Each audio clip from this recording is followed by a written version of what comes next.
السلام عليكم واهلا بيكم في حلقه جديده من حلقاتنا. وطبعا الحيره اللي بيقع فيها معظم الناس لما يجي يشتري يقول اجيب هيلتي ولا اجيب شنيور.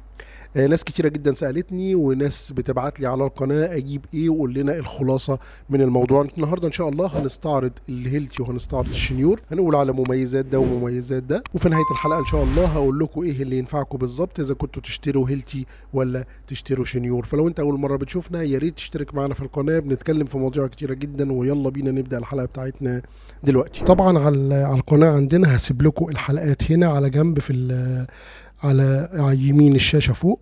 طبعا في حلقة منفصلة عن الشنيور دوت شرح كل حاجة بالظبط بالتفصيل، وفي حلقة عن الهيلتي شرح كل حاجة بالتفصيل. احنا هنا بنتكلم عن ازاي تقارن ما بينهم وازاي تختار لو انت عايز تشتري حاجة بدل ما تشتري الاتنين وتكلف نفسك. زي ما احنا شايفين ومن اول وهلة وانت بتبص على الفيديو دوت هتلاقي الفرق ما بين الاتنين. طبعا ده شنيور، وطبعا ميزة كمان ان هو مش بسلك، لا ده كمان ببطارية، ده ميزة زيادة كمان على الشنيور. وطبعا فيه هيلتي ببطارية، يعني مش الشنيور بس اللي ببطارية.